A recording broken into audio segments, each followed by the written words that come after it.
My wife's affair with her boss, who's now suing us for half our $1.2 million inheritance after I caught them.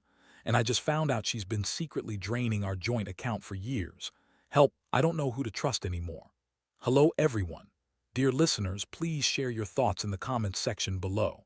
And don't forget to like, share, and subscribe. Now, let's begin the video. Using a throwaway for obvious reasons, with certain specifics modified to preserve anonymity. I never thought I'd be the guy caught up in something like this, but here I am. The most unexpected thing I ever saw was my wife, Lisa, in bed with her boss, David. It was like something out of a bad movie, except it was real, and I was standing right there, witnessing it all. I'd always felt that something was off, but I never expected to catch her cheating on me with her boss, and then find out that she's been secretly draining our bank accounts for years. My life has been turned upside down in ways I never imagined possible. Lisa and I had been together for nearly 10 years. We met in college, got married, and built a pretty decent life. She was always a bit of a bitch, honestly, demanding, manipulative, quick to lie if it suited her purposes. But I loved her, or at least I thought I did.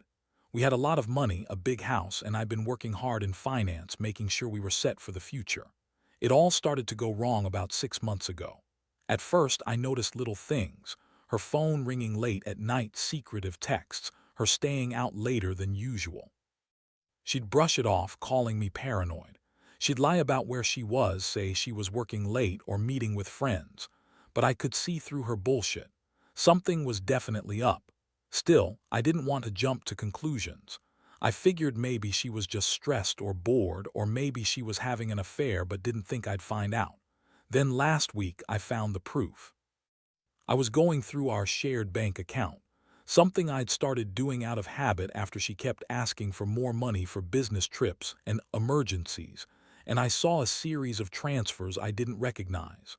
Small amounts, but enough to notice.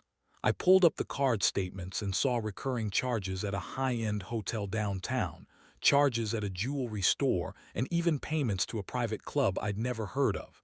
And the bank account balance was mysteriously shrinking. That night, I decided to dig deeper. I logged into her email, her social media, and her phone. I was looking for answers, and I found them. There were messages from David, her boss, full of flirtatious nonsense, planning secret meetups, talking about how much they needed each other. I found texts where she was convincing him she was bored, lonely, and desperate for excitement. It hit me like a punch in the gut. The woman I loved, the woman I trusted, was cheating on me with her boss, and she'd been draining our savings to fund her secret life. I confronted her the next morning. I didn't even bother to hide my anger. I told her I knew everything, showed her the evidence. Her reaction was priceless. She looked surprised, then annoyed, then downright bitchy. She started lying right away, saying I was crazy, that I was reading too much into things, that she and David were just friends, and that I was overreacting. She said I was paranoid and insecure, that I was imagining things, that she loved me but she needed some excitement, some validation, and she'd been feeling neglected. I was furious. How could she lie so easily? How could she betray everything we built together? I felt a mixture of rage, heartbreak, and betrayal. I wanted to scream at her, to shake her, and demand the truth, but instead I just sat there listening to her bullshit, feeling my heart break a little more with each word. I never thought she'd be capable of doing something like this, especially not after all these years. And the fact that she kept draining our account, our savings, our future, while lying to my face, made me realize that I'd been blind for a long time. That day, I decided I had to do something. I couldn't just walk away without a plan. I wanted justice. I wanted to make her pay for what she'd done. And I'd be lying if I said I didn't want to hurt her back, to make her feel what I was feeling right now. This wasn't just about the affair. It was about the betrayal, the lies, and the theft. I was done being the naive husband. From now on, I'd take control of my life again, no matter how much it hurt. I knew I had to find a way to fight back, to get my money back, and to make her regret crossing that line. I just didn't know yet how far I was willing to go. But I knew one thing: my life as I knew it was over, and I was going to do whatever it took to reclaim what was mine. After I confronted Lisa that morning, everything changed. She threw a fit, calling me paranoid and accusing me of spying because I was jealous or possessive. She told me I was overreacting, that David was just a friend, that I was imagining things because I didn't trust her. Honestly, hearing her lie so effortlessly made my blood boil. She looked me right in the eyes and told me I was crazy for thinking she'd cheat, that she'd never do something so disgusting. But I wasn't buying it. I could see her mask slipping, the way she avoided my gaze, the way she fidgeted when I mentioned the hotel charges or the texts. It was obvious she was hiding something. I didn't want to just accuse her blindly, but I couldn't ignore what I'd seen. I told her I was done playing her game, that I'd been patient enough, but now I was going to find out the truth. That night I started digging deeper. First, I hired a private investigator. I wanted proof, real proof, not just my suspicions. I needed to know if she was seeing David outside of work, if they'd been meeting secretly, or if there was more to her lies. I also checked our bank statements again, looking for any additional transactions I might have missed. It was like peeling back layers of a rotten onion. 2 days later, the pie came back with photos. They weren't just of her meeting David at that hotel. There were several nights, sometimes multiple times a week. The photos showed them leaving the hotel together, going into her car, and even some intimate moments captured in a parking lot. I felt a sick twist in my stomach. I'd suspected something, but seeing the proof was brutal. It was like a punch to my chest. Meanwhile, I kept a close eye on our financials. I discovered that she'd been draining the joint account for years, small amounts at first, then larger sums. I found out she opened a secret account in her name, hidden from me, and transferred money there. She'd been lying about her expenses, claiming she needed money for business trips, but it was all going straight into her secret account. I was stunned. How long had she been doing this? How much money had she taken? I felt betrayed on every level. Not just by her affair, but by her theft. She'd been lying, sneaking around, draining our savings, and I hadn't suspected a thing. It was like she was living a double life, and I was the last to know. I started questioning everything, her motives, her loyalty, whether I ever truly knew her at all. The worst part was feeling so powerless. I wanted to confront her again, but I knew I had to be strategic. I didn't want her to destroy any evidence, or worse, spin her lies even more. So I waited, gathering everything I could. I kept my cool, pretending everything was normal, while secretly planning my next move. I knew I couldn't just walk away from this without a fight. I had to get to the bottom of it, expose her lies, and take back control of my life. That night, I sat alone in my home, staring at the mounting evidence, feeling a mixture of anger and sadness. I couldn't believe I'd been blind for so long. The woman I trusted, the woman I loved, had been cheating on me and stealing from us for years. I kept wondering how I missed all the signs, how I let her get away with this. I'd always been the one working hard, providing for us, trying to build a future. And now I was left with nothing but a trail of lies and broken trust. I knew this was only the beginning. I had to decide what to do next, whether to fight for my marriage or cut my losses. But one thing was clear. I wasn't going to let her get away with it. I'd make sure she paid for her lies, her betrayal, and her theft. It was time to take control, even if it meant tearing everything apart to do it. The next day, I woke up feeling like I was walking on thin ice. My mind kept circling back to everything I'd uncovered, her affair, the secret account, the stolen money. I knew I couldn't just confront her blindly again. I had to be smart about this. I decided I needed a plan, a way to get her to admit everything without tipping her off that I was already one step ahead. My first move was to call a lawyer. I wanted to understand my rights, especially with her draining our accounts and hiding things. I also wanted to know what legal options I had if I decided to divorce or take her to court over the money.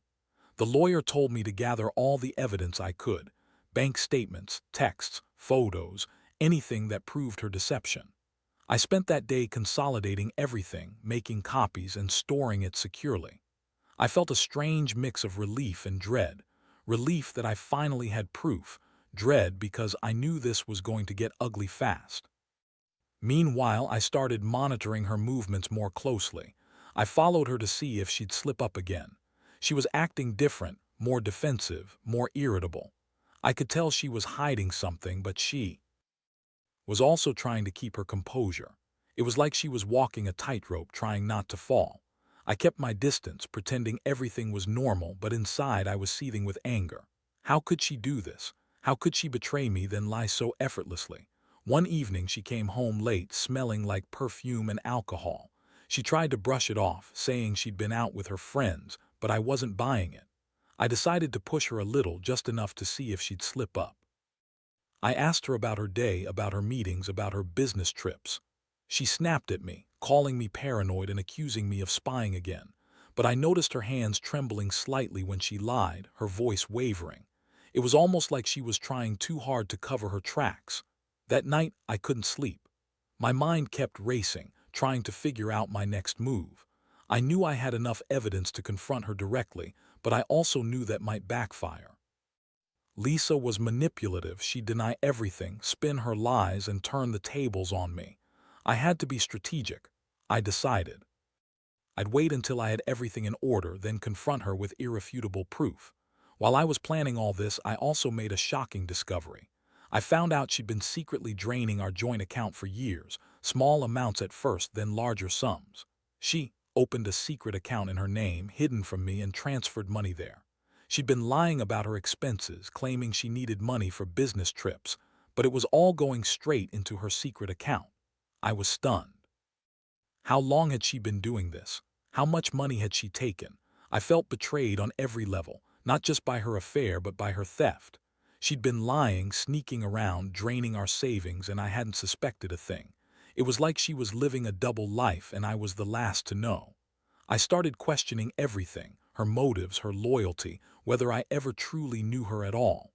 The worst part was feeling so powerless. I wanted to confront her again, but I knew I had to be strategic. I didn't want her to destroy any evidence or, worse, spin her lies even more. So I waited, gathering everything I could. I kept my cool, pretending everything was normal while secretly planning my next move. I knew I couldn't just walk away from this without a fight. I had to get to the bottom of it, expose her lies, and take back control of my life. That night I sat alone in my home, staring at the mounting evidence, feeling a mixture of anger and sadness. I couldn't believe I'd been blind for so long. The woman I trusted, the woman I loved, had been cheating on me and stealing from us for years. I kept wondering how I missed all the signs, how I let her get away with this. I'd always been the one working hard, providing for us, trying to build a future. And now I was left with nothing but a trail of lies and broken trust. I knew this was only the beginning. I had to decide what to do next, whether to fight for my marriage or cut my losses. But one thing was clear: I wasn't going to let her get away with it. I'd make sure she paid for her lies, her betrayal, and her theft. It was time to take control, even if it meant tearing everything apart to do it. The more I thought about it, the clearer my next move became. I couldn't just confront Lisa outright again. She was too good at spinning her lies, and I knew she'd deny everything or turn the situation around on me.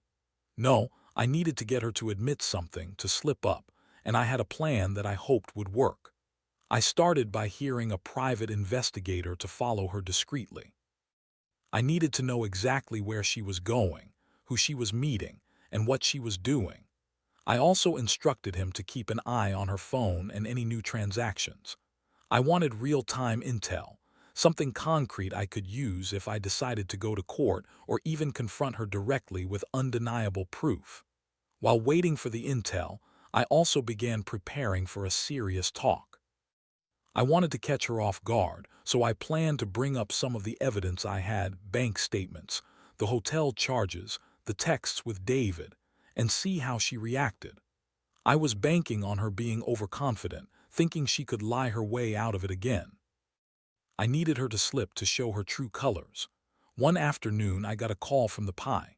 He had footage of her meeting David at a restaurant downtown. It wasn't just a quick coffee. This looked like a proper affair, with her leaning in close, laughing, touching his arm. The photos were damning. I stared at them for what felt like hours, feeling a mix of rage and heartbreak. The woman I'd loved, the one I'd trusted with everything, was out there cheating on me and lying about it. That same night, I decided to set a trap. I knew she'd be out again, probably meeting David. I left a few things around the house: my phone number on a sticky note in the bathroom, a hidden voice recorder in the living room. I wanted her to think I was clueless, that I didn't know the truth yet. I was betting she'd slip up, maybe say something incriminating. Sure enough, the next evening she came home late, smelling of perfume and cigarettes. She looked nervous, jittery almost. I played it cool, acting like I didn't notice anything. She went to the bathroom and I quickly activated the voice recorder. I sat on the couch, pretending to watch TV, but I was listening intently. A few minutes later, I heard her talking on the phone, whispering. I couldn't hear everything, but I caught snippets, her telling someone she'd taken care of everything, that she wasn't worried anymore and that it's safe now. I knew she was talking to David. I felt a surge of anger. She was still lying, still hiding secrets, even after I had all this proof. The next morning, I sat her down. I played the recordings, showed her the photos, and handed her all the bank statements I'd gathered. Her face went pale, and her usual bitchy attitude shifted to panic. She started stammering, denying everything, claiming she was just meeting friends, that I was reading too much into it, that I was crazy. But I had her cornered. She couldn't deny the evidence anymore. Her reaction was a mixture of anger, tears, and rage. She called me a jealous idiot, said I was crazy for spying on her, and accused me of trying to ruin her career. She insisted David was just a colleague, that they hadn't done anything more than talk, but her eyes betrayed her truth. She knew she'd been caught and she was trying to save what was left of her lie. I felt a strange mixture of relief and disgust. I finally had her cornered, but I also realized how deep her deception ran. She lied for so long, betrayed my trust, stolen from us, and now she was desperately trying to deny everything. I knew I couldn't keep going like this. I had to decide whether to fight for the marriage or cut my losses. Either way, I was done being played for a fool. I looked at her, sitting there, trembling, and for the first time I felt like I was finally in control. But I also felt the weight of everything I'd lost, the trust, the love, the future we'd planned. I knew that whatever happened next, my life would never be the same, and I didn't know if I was ready for what came after. I just knew I couldn't keep living in her shadow anymore. After laying everything out on the table, photos, recordings, bank statements, Lisa's face was a mask of fury and fear. She was furious that I had caught her, but more than that, she was scared of what I might do next. She started throwing accusations, calling me paranoid, obsessive, insecure. She told me I was ruining her reputation, that she'd never do anything to hurt me, that she was just stressed and needed some excitement in her life. Her words sounded hollow, desperate even, but I wasn't buying it anymore. I sat there, stunned, feeling a strange sense of calm mixed with overwhelming anger. I'd finally caught her in her lies, and I knew I had to decide what to do. I had all the evidence I needed to take legal action, to divorce her, or even to pursue criminal charges for theft.